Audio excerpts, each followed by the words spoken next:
Good evening, students. যোৱা ক্লাছত আমি ডিছকাছ কৰিছিলোঁ কিছুমান টাৰ্মছ যেনে এছেটছ, লাইবিলিটিজ, কেপিটেল, গুডছ এণ্ড ড্ৰয়িংছ।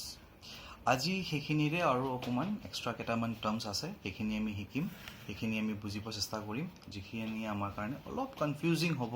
চ' এইটো কাৰণে অলপ মন দিবা তোমালোকে আৰু কনফিউজন ক্লিয়াৰ কৰিবলৈ আমি যিমান পাৰোঁ চেষ্টা কৰিম। First term is income. Income মানে আয়, চবে জানে, আমি জানো। যিকোনো বস্তু উপাৰ্জন কৰিলে তাক আমি ইনকাম বুলি ক'ব পাৰোঁ। Anything that we gain is known as income. আমি যিটো নাজানো এইটো হ'লগৈ ইনকাম দুই ধৰণৰ থাকে। এটা হ'লগৈ ৰেগুলাৰ বেচিছ আৰু এটা হ'লগৈ ইৰেগুলাৰ বেচিছ।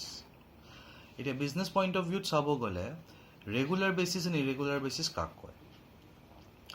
মই যিটোৰ বিজনেছ কৰি আছোঁ, চে ফৰ এক্সাম্পল মই গেলামাল দোকানী। তো মই যদি গেলামাল দোকানী, তো মই ৰেগুলাৰলি ইনকাম কিহত কৰিম?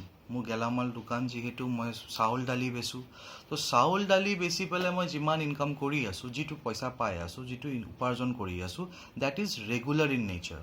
আমি প্ৰায়ে আমি এইটো কাম কৰোঁ আৰু প্ৰায়ে আমাৰ আয় হয় এইটো ফালৰ পৰা, এইটো চ'ৰ্চৰ পৰা। চ' দেট ইজ ৱাই আমাৰ কাৰণে এইটো ৰেগুলাৰ ইনকাম হয়। ৰেগুলাৰ ইনকামক আমি একাউণ্টিং টাৰ্মত ৰেভিনিউ বুলি কওঁ। ঠিক আছে? তো revenue is a regular income, যোনটো আমি প্ৰায়ভাগে পাই থাকোঁ। এণ্ড ইৰেগুলাৰ ইনকাম কাক কয়? ইৰেগুলাৰ ইনকাম হ'লগৈ চে ফৰ এক্সাম্পল সেই দোকানতে, আমাৰ গ্ৰচাৰী দোকানতে, আমাৰ গেলামাল দোকানতে এটা শ্ব'কেছ আছিলে, ফাৰ্নিচাৰ। সেই শ্ব'কেছটো মই কিনিছিলোঁ কিহৰ কাৰণে? যাতে মই বস্তুখিনি সজাই থ'ব পাৰোঁ। সেইটো বহুদিন হোৱাৰ কাৰণে অলপ বেয়া হৈ গ'ল আৰু মই তাক বেচি দিলোঁ। বেচি দিয়াৰ পিছতো মই কেইটামান টকা পালোঁ। সেই টকাটোও মোৰ উপাৰ্জন, সেই টকাটোও মোৰ ইনকাম, কিন্তু সেইটো মোৰ ৰেগুলাৰ ইনকাম নহয়। মই প্ৰায় নেবেচোঁ এইটো বস্তু। মই আজি বেয়া হ'ল, মই বেচি দিলোঁ, মই আকৌ কিনি পেলাই আকৌ কেতিয়া বেচিম কোনো ঠিক নাই। কাৰণ মোৰ এইকেইটা বেচাৰ কাম নহয়, মোৰ বেচাৰ কাম হ'লগৈ চাউল আৰু দালি। তো চাউল দালি বেচি পেলাই মই যি ইনকাম কৰিম সেইটো হ'লগৈ মোৰ ৰেগুলাৰ বেচিছৰ ইনকাম, সেইটো ৰেভিনিউ বুলি ক'ম। যিটো ইৰেগুলাৰ বেচিছ ইনকাম হয়, যিটো কেতিয়াবাহে হয়, সেইটো কোৱা হয় কেপিটেল ইনকাম। ঠিক আছে? এতিয়া মই মোৰ নিজৰ কথা যদি কওঁ, তো মই এটা কলেজত চাকৰি কৰোঁ। কলেজত চাকৰি কৰাৰ কাৰণে মই দৰমহা পাওঁ। চ' সেই দৰমহাটো মই ৰেগুলাৰ বেচিছত পাওঁ। সেইটোৱে মোৰ মেইন ইনকাম। তো সেইকাৰণে মোৰ কাৰণে চেলাৰী হ'লগৈ ৰেভিনিউ। কিন্তু মোৰ বাইক এখন আছে, সেই বাইক এখন বেচি দিলোঁ মই, বা মোৰ মোবাইল এখন আছিলে, মোবাইলখন মই বেচি দিলোঁ। বেচি দিয়াৰ পাছত যিটো মই উপাৰ্জন কৰিলোঁ, ইনকাম কৰিলোঁ, সেইটোও মোৰ ইনকাম। বাট সেইটো মোৰ কি ইনকাম হ'ব? Irregular income. কাৰণ মোৰ মোবাইল বা বাইক বেচা কাম নহয়। ঠিক আছে? ৱেৰ এজ মই যোনটো দোকানৰ পৰা বাইক কিনিছিলোঁ, সেইটো দোকানেও বাইক বেচিছিলে মোক। সেইটো সিহঁতৰ কাৰণে ৰেভিনিউ হ'ব। ৱাই? বিকজ সিহঁতৰ কামেই হ'লগৈ বাইক বেচা। তো বাইক বেচি পেলাই সিহঁতে যিটো ইনকাম কৰি আছে, সেইটো সিহঁতৰ কাৰণে কি হ'ব? সেই বিজনেছৰ কাৰণে কি হ'ব? ৰেগুলাৰ ৰেভিনিউ ইনকাম বুলি ক'ম। তো ইয়াৰ পৰা তোমালোকে এটা কনক্লুজন ড্ৰ কৰিব পাৰা যে মোৰ কাৰণে বাইক কি আছিলে? এছেট, বিকজ মোৰ সম্পত্তি হয়। ডিলাৰৰ কাৰণে বাইক কি হয়? য'ৰ পৰা মই কিনিছিলোঁ, সেই ডিলাৰৰ কাৰণে বাইক হ'লগৈ গুডছ, বস্তু। মনত আছে যদি তোমালোকৰ? তো যদি বস্তু হয় সিহঁতৰ কাৰণে, বস্তু বেচি পেলাই যি আয় হৈছে সেইটো তাৰ কাৰণে ইনকাম হ'ব, ৰেভিনিউ হ'ব। বাট মোৰ কাৰণে এছেট বেচি পেলাই যোনটো ইনকাম হ'ল, সেইটো মোৰ কেপিটেল ইনকাম হ'ব। এই দুটা বস্তু ডিফাৰেঞ্চিয়েশ্যন কৰা বহুত দৰকাৰ। আগত গৈ পেলাই যেতিয়া আমি ছল্ভ কৰিম, অংক যেতিয়া আমি ছল্ভ কৰিম, তেতিয়া এই দুটাৰ পাৰ্থক্যটো আমি তেতিয়া ভালদৰে গম পাম যে কিয় এইটো পাৰ্থক্য জানিব লাগে। কাৰণ দুটাৰ ট্ৰিটমেণ্ট বেলেগ বেলেগ হ'ব। চ' দেট ইজ ৱাই এইটো ক্লিয়াৰ কৰাটো ভেৰি ইম্পৰ্টেণ্ট হয়। খালি মনত ৰাখিবা, এইটোৱে চেষ্টা কৰিবা যে যিখিনি বস্তু আমি প্ৰায়ে ইনকামটো যিটো ৰেগুলাৰ বেচিছত হয়, যিখিনি আমি প্ৰায়ে কৰোঁ, কোনখিনি কাম আমি প্ৰায়ে কৰিম? যিটোৰ বিজনেছ কৰি আছোঁ আমি, সেইখিনি কামেই আমি প্ৰায়ে কৰিম। যিটো বিজনেছ আমি নাই কৰা, এইটো কৰিলেও আমি কেতিয়াবা কৰিম। ফৰ এক্সাম্পল মোৰ গেলামাল দোকান, কিন্তু মই দুৰ্গা পূজাৰ সময়ত মই আগত জেলেপীৰ দোকান এটা দি দিওঁ। তো জেলেপী দোকানত মই জেলেপী বেচি পেলাই ইনকাম যোনটো কৰোঁ, সেইটো মোৰ ৰেগুলাৰ ইনকাম নহয়। তাতো মোৰ ইনকাম হ'ব, বাট এইটো মোৰ ৰেগুলাৰ ইনকাম নহয়। আজি তাৰিখত কৰোণা ভাইৰাছৰ কাৰণে য'ত ত'ত তুমি মাস্ক আৰু চেনিটাইজাৰ বেছি আছে। যিকোনো দোকানত, তুমি পাণ দোকানতো মাস্ক চেনিটাইজাৰ পাবা, তুমি গাড়ীৰ দোকানতো মাস্ক চেনিটাইজাৰ পাবা, তুমি যিকোনো দোকানত মাস্ক আৰু চেনিটাইজাৰ পাবা। তো সিহঁতে সেইটো বেচি পেলাই যিটো ইনকাম কৰি আছে, mask and sanitiser, that is not their revenue. That is their capital income. সেইটো কেতিয়াবা কেতিয়াবাহে হয়, কৰোণা শেষ সিহঁতৰ এইটো বিজনেছো শেষ, ৰাইট? চ' যোনটো ৰেগুলাৰ বেচিছত ইনকাম আহে that is known as revenue, যিটো ইৰেগুলাৰ বেচিছত ইনকাম আহে that is known as capital income. So' সেই বস্তুটো আমি ক্লিয়াৰ ৰাখিব লাগিব। এতিয়া ৰেভিনিউ কৰাৰ কাৰণে, ৰেভিনিউ বুলি মই ক'ম দেই, এতিয়া তোমালোকে মনত ৰাখিবা ৰেভিনিউ কোৱাৰ লগে লগে সেইটো হ'লগৈ ৰেগুলাৰ ইনকাম। ৰেভিনিউ কৰাৰ কাৰণে মই প্ৰায় বেচিব লাগিব, আৰু প্ৰায় বেচাৰ আগত মই প্ৰায় কিনিব লাগিব, তেতিয়াহে বেচিব পাৰিম ন। ব্যৱসায়ত আগত আমি কিনি আনো, তাৰপাছত আমি বেচোঁ। তো ইনকাম কৰাৰ কাৰণে, ৰেভিনিউ কৰাৰ কাৰণে, ৰেগুলাৰ ইনকাম কৰাৰ কাৰণে আমি যেতিয়া খৰচ কৰোঁ তাক কোৱা হয় এক্সপেন্স। ৰেগুলাৰ ইনকাম কৰাৰ কাৰণে আমি যেতিয়া খৰচ কৰোঁ টকা তাক কোৱা হয় এক্সপেন্স। তো এক্সপেন্স মানে কি? Expense is the cost of earning ৰেভিনিউজ।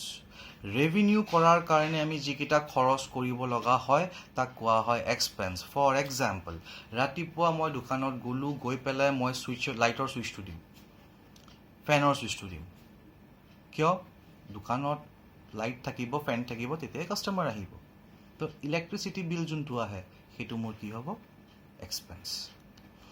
মোৰ দোকানত ৰামু কাকাই কাম কৰে, ৰামু কাকাক মই পইচা দিব লগা হয় মাহে মাহে, তেওঁৰ চেলাৰীটো মোৰ কাৰণে কি হ'ব? এক্সপেন্স। মই বস্তু কিনি আনো বেচাৰ আগত, বস্তু কিনাৰটো কি বুলি কোৱা হ'ব? এক্সপেন্স। বস্তু কিনোতে মই পিঠিতটো লৈ নাহোঁ, মই আনোতে কিহত আনো? ঠেলাত আনো, ৰিক্সাত আনো। তো সেই ভাড়াটো যাক কোৱা হয় কেৰিয়েজ, সেইটো কি হ'ব? এক্সপেন্স।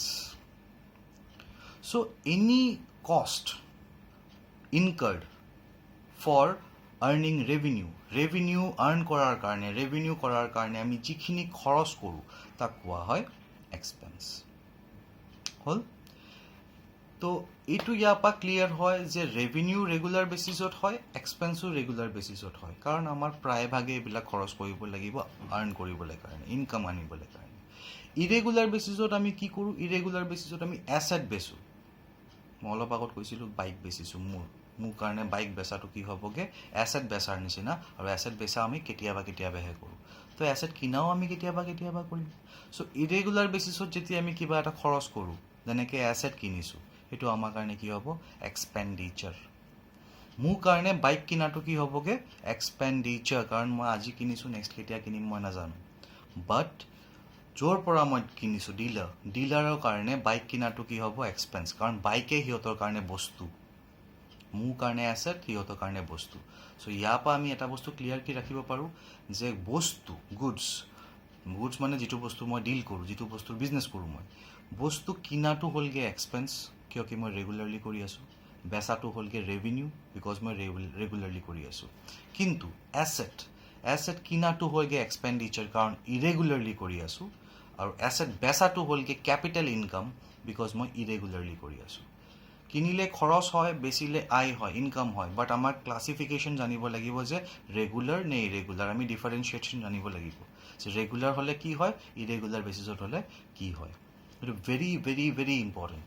তো 4টা টাৰ্ম পালোঁ আজি, অলপ কনফিউজিং হয়, সেইকাৰণে মন দিবা। 4টা টাৰ্ম পালোঁ, 2টা ৰেগুলাৰ, এই 2টা ইৰেগুলাৰ। কিনিলোঁ ৰেগুলাৰলি, খৰচ এক্সপেন্স, ৰেগুলাৰলি বেচি আছোঁ, ইনকাম ৰেভিনিউ। ইৰেগুলাৰলি কিনি আছোঁ, তাৰমানে এছেট, ডেফিনেটলি এছেট হ'ব কি? ইৰেগুলাৰ বেচিছত আমি কিনো বেলেগ। তো ইৰেগুলাৰলি এছেট কিনিলে কি হ'ব? এক্সপেণ্ডিচাৰ। ইৰেগুলাৰলি এছেট বেচিলে কি হ'ব? কেপিটেল ইনকাম হ'ব, বাট কেপিটেল ইনকাম। তাৰমানে আমি এক্সপেণ্ডিচাৰক কি বুলি ক'ব পাৰোঁ? Cost of acquiring an asset. Asset কিনাটোক কোৱা হয়, এছেট কিনিবগৈ যিকেইটা খৰচ হয় এইটো কোৱা হয় এক্সপেণ্ডিচাৰ, বুজিলোঁ। আৰু ইনকামটো কি হ'বগৈ? এছেট বেচি পেলাই যিটো পইচা পাওঁ সেইটো হ'লগৈ কেপিটেল ইনকাম। চ' এই 4টা টাৰ্ম ক্লিয়াৰ ৰাখিবা। নেক্সট আমি আহোঁ, নেক্সট টাৰ্মটো হ'লগৈ পাৰচেজ এণ্ড চেল। পাৰচেজ কৰা মানে ক্ৰয় কৰা। ক্ৰয় কৰাত 2টা বস্তু ক্ৰয় কৰিব পাৰি।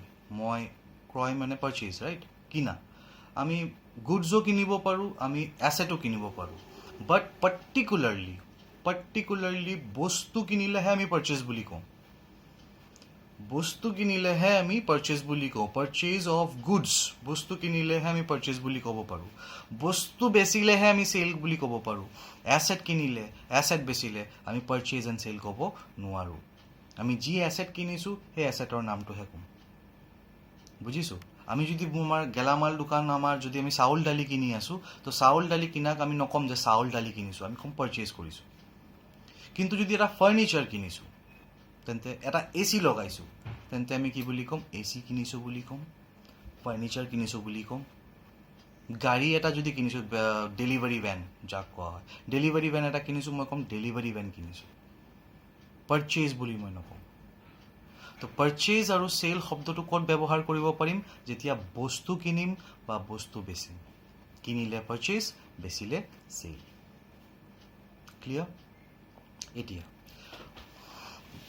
এক্ৰুৱেল বেচিছ কনচেপ্ট বুলি এটা বস্তু আছে, সেইটোৰ ওপৰতো আমি অলপ জানিব লাগিব। এক্ৰুৱেল বেচিছ কনচেপ্টটো কি কয়? চে ফৰ এক্সাম্পল, এতিয়া মই কিনা বেচাৰ কথা কৈ আছোঁ, আমি কিনিও আছোঁ, আমি বেচিও আছোঁ। যদি আমি কিনো, তেন্তে আমি কেছতো কিনিব পাৰোঁ, আমি ক্ৰেডিটতো কিনিব পাৰোঁ, আমি নগদ টকাৰেও কিনিব পাৰোঁ, আমি বাকীটো কিনিব পাৰোঁ। চিমিলাৰলি আমি নগদ টকাত বেচিব পাৰোঁ, আমি বাকীটো বেচিব পাৰোঁ। এতিয়া তোমালোকৰ মূৰত এটা কথা মেবি ঘূৰি আছে এতিয়ালৈকে, যে আমি পইচা দি কিনিলে খৰচ, আমি পইচা পাই পইচা বেচি পেলাই যদি পইচা পাওঁ তেন্তে আমাৰ কাৰণে ইনকাম। বাট এইটো টোটেলি ভুল কনচেপ্ট একৰ্ডিং টু একাউণ্টেঞ্চি। একাউণ্টছত এটা একাউণ্টিং প্ৰিন্সিপাল আছে যাক কোৱা হয় এক্ৰুৱেল বেচিছ অফ একাউণ্টিং। এক্ৰুৱেল বেচিছৰ মিনিং হ'লগৈ আমি ক্ৰয় বা বিক্ৰী আমি নগদতে কৰোঁ কি বাকীতে কৰোঁ, সেইটো সদায় ক্ৰয় বুলি ক'ম, বাকী বিক্ৰী বুলিয়ে ক'ম। মানে আমি যদি পাৰচেজ কৰি আছোঁ in cash, then it is an expense because পইচা যায়, ইয়াৰ লগেতো চবৰে ক্লিয়াৰ। বাট যদি আমি বাকীটো কিনি আছোঁ, then also' it's an expense, it is treated as an expense, তাক খৰচ হিচাপে ধৰা হয়। ৱাই? আজি তুমি পইচা দিয়া নাই, কাইলৈতো দিবা, কিন্তু দিবই লাগিব, এইটো তোমাৰ এইটো খৰচ হৈছেই। বুজি পালা নে নাই পোৱা? ছাৰ নাই বুজা। কিয় নাই বুজা? ছাৰ মই পইচা দিয়া নাই, মই কিয় খৰচ বুলি ধৰিম তাক? কালি পইচা দিম, কালি খৰচ বুলি ধৰিম। ঠিক আছে, ঠিক আছে, মানিলোঁ তোমাৰ কনচেপ্টটো কাৰেক্ট, বাট মই এইটো অকণমান ৰেক্টিফাই কৰোঁ, অকণমান মডিফাই কৰোঁ। চে ফৰ এক্সাম্পল, মই আজি লকডাউন হৈ আছে, ৰাইট? তো মই ওলাই যাব পৰা নাই। তো মোৰ এজন ফ্ৰেণ্ড আছে যাৰ ফাৰ্মাচী আছে, তো মই দৰৱ আনিব লাগে, তো দৰৱ আনিবলৈ কাৰণে মই ওলাই যাব পৰা নাই বা ওলাই যাব মন যোৱা নাই। তো মই মোৰ ফ্ৰেণ্ডটোক ক'লোঁ যে তোৰ ঘৰৰ ওচৰত যে ফাৰ্মাচীটো আছে, তো ফাৰ্মাচীৰ পৰা কিনি আনি পেলাই মোক দিয়া না দৰৱ। তো ই মোৰ হৈ পেলাই তাৰপৰা কিনি আনিলে, কিনি আনি পেলাই মোৰ ঘৰত দি থৈ গ'ল। মোৰ পকেটৰ পৰা পইচা গ'ল নে তাৰ পকেটৰ পৰা পইচা গ'ল? অবভিয়াছলি তাৰ পকেটৰ পৰা পইচা গ'ল। বাট খৰচটো কাৰ হ'ল? তাৰ হ'ল নে মোৰ হ'ল? তোমালোকে তেতিয়া ক'বা ছাৰ আপোনাৰ হ'ল, কাৰণ আপোনাৰ কাৰণে বস্তু আনিছে। তো কুৱেশ্যনটোতো ইয়াতে আহি গ'লগৈ, পইচাটো মোৰ পকেটৰ পৰা যোৱা নাই, পইচা গৈছে তাৰ পকেটৰ পৰা। তো তাৰ পকেটৰ পৰা যদি পইচা গৈছে, তেন্তে মোৰ কাৰণে খৰচ কিয় হ'ল? বিকজ আমি এইটোৱে জানো যে পইচা গ'লেই খৰচ নহয়। আমাৰ কুৱেশ্যনটো হ'লগৈ আমি ক্ৰয় কৰি আছোঁ নে নাই, আমি কিবা এটা পাই আছোঁ নে নাই, সেই পোৱাৰ মূল্যটো যদি আমাৰ হাতত আহি আছে, তেন্তে সেইটো আমাৰ কাৰণে খৰচ। আমি যদি আজি ঘৰৰ বাকী দোকানৰ পৰা বস্তু ক্ৰয় কৰি আনো, পইচা কাইলৈ দিম, তথাপিও আমাৰ কাৰণে খৰচ, বিকজ আমি এইটো উপভোগ কৰিম, আমি কনজিউম কৰিম, আমি খাম, আমি ইউজ কৰিম। So' that is why it is আমাৰ এক্সপেন্স। তো পইচা দিয়া নিদিয়াৰ লগত কোনো কথা নাই, ঠিক আছে? চ' ক্ৰয় purchase in cash is also' an expense, purchase on credit is also' an expense. ডিফাৰেঞ্চটো কি আহে? খালি পাৰচেজ ইন কেছ হ'লে, যদি মই নগদ টকাৰে কিনি আনিছোঁ, তেন্তে মই যাৰ পৰা কিনি আছোঁ তাৰ নামটো মোৰ মেটাৰ নকৰে, আমি বুজিছোঁ এইটো পইণ্ট। বাকীত যেতিয়া আমি কিনি আনো, কাৰোবাৰ পৰা কিনি আনিছোঁ বাকীত, মনত পেলোৱা যে আমি ক্ৰেডিট ট্ৰানজেকশ্যন কৰিলে আমি পাৰ্টিৰ নামটো লিখিব লাগে। তো যদি আমি পাৰ্টিৰ নামটো লিখোঁ, তেন্তে ডেট নেম, যাক পইচা দিব আছে, সেই পাৰ্টিটো মোৰ কাৰণে, মোৰ বিজনেছৰ কাৰণে ক্ৰেডিটাৰ হ'ব। ক্ৰেডিটাৰ কোন? Creditor is a person from whom goods are purchased on credit. যাৰ পৰা আমি বাকীত বস্তু কিনি আনো তাক কোৱা হয় ক্ৰেডিটাৰ। যাৰ পৰা আমি বাকীত বস্তু কিনি আনো তাক কোৱা হয় ক্ৰেডিটাৰ। অসমীয়াত কওঁ আমি পাওনাদাৰ, যোনে মোৰ পৰা পইচা পাব। যোনে মোৰ পৰা পইচা পাবলৈ আছে, সেই মানুহজন হ'লগৈ ক্ৰেডিটাৰ। মই পইচা দিব আছে, তেওঁ মোৰ পৰা পাব আছে বা মই তেওঁক দিব আছে, মিনিং একে। চ' যাৰ পৰা কিনি আনো বাকীত সেই মানুহজন হ'লগৈ ক্ৰেডিটৰ ঠিক আছে চিমিলাৰলি ছেইম কেছ এপ্লাই হ'ব বিক্ৰীত তুমি বিক্ৰী কৰি পেলাই লগতে পইচা পাইছা কেছ ট্ৰানজেকশ্যন তোমাৰ কাৰণে ইনকাম বুজি পাইছোঁ বাকীত হ'লেও তোমাৰ কাৰণে ইনকাম বিকজ মই বিক্ৰীটো কৰি দিলোঁ গুচি গ'ল মোৰ পৰা বস্তুটো তো মোৰ ইনকাম হৈ গ'ল খালি পইচাটো পোৱাহে নাই তো পইচা পোৱাৰ লগত কথা নাই বিক্ৰী হ'লেই ইনকাম হৈ যায়গৈ কাইলৈ হ'লেও মই পইচাটো পামেই ঠিক আছে চ' ইন দিছ কেছ কেছত যদি মই চেল কৰোঁ তো মই মানুহজনৰ নামৰ লগত মোৰ কোনো দৰকাৰ নাই মানুহজনৰো মোৰ দৰকাৰ নাই মই পইচা পাই গ'লোঁ মোৰ কাম চেছ বাট বাকীত যেতিয়া মই চেল কৰিম তেতিয়া সেই মানুহজনৰ নামটো লিখিম সেই মানুহজনক কোৱা হ'ব ডেটাৰ DEBTOR ডেটাৰ মানে দেনাদাৰ যোনে মোক দিব যাৰ পৰা মই পইচা পাম so' who is a debtor debtor is a person to whom goods are sold on credit যাক আমি বাকীত বস্তু বিক্ৰী কৰোঁ সেই মানুহজনক কোৱা হয় ডেটাৰ দেনাদাৰ ঠিক আছে চ' আল্টিমেটলি ইয়াৰ পৰা এইটোৱে বুজিলোঁ যে পাৰ্চেজ চেল দুয়োটাই purchase is my expense sale is my income পইচা পাইছোঁ নাই পোৱা এইবিলাক চাব নালাগে ঠিক আছে বস্তু কিনিলেহে পাৰ্চেজ বুলি কওঁ বস্তু বেচিলেহে চেল বুলি কওঁ হ'ল চ' টোটেল আজিৰ তাৰিখত আমি কেইটামান টাৰ্মছৰ লগত সন্মুখীন হ'লোঁ income revenue expense expenditure purchase sale debtor creditor ঠিক আছে চ' এই টাৰ্মছবিলাক পুৰাপুৰি ক্লিয়াৰ ৰাখিবা গোটেইকেইটা টাৰ্ম ইণ্টাৰ কানেক্টেড হয় এইটোৰ লগত এইটো এইটোৰ লগত এইটো এইটোৰ লগত এইটো মিলি থাকে মই এটা অভাৰঅল এটা আইডিয়া দিওঁ আকৌ চোৱা এইখিনি বস্তু অকণমান বৰিং লাগিব পাৰে কিছুমানৰ কাৰণে বাট ট্ৰাষ্ট মি এইখিনি বস্তু ক্লিয়াৰ ৰাখিলেহে তোমালোকে আগত প্ৰেক্টিকেলছ কৰিবলৈ সক্ষম হ'বা কনফিউজন নহ'বগৈ মই বিচাৰিলে মই ফাৰ্ষ্ট ক্লাছৰ পৰা প্ৰেক্টিকেল ষ্টাৰ্ট কৰি দিব পাৰিলোঁ হয়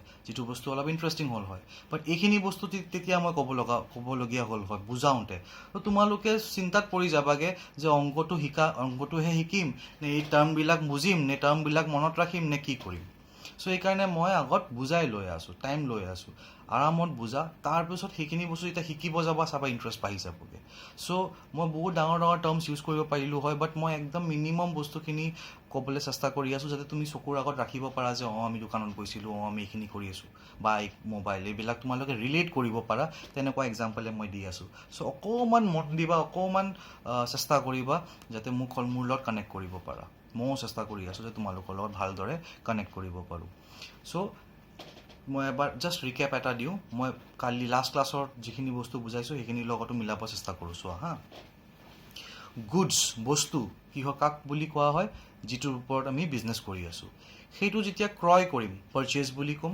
সেইটো যেতিয়া বিক্ৰী কৰিম চেল বুলি ক'ম ক্লিয়াৰ কেছ ক্ৰেডিটৰ কথা নাহে নেক্সট গুডছ কিনিলে ৰেগুলাৰলি কিনিব লাগিব কাৰণ আমি ব্যৱসায় কৰিব লাগিব তো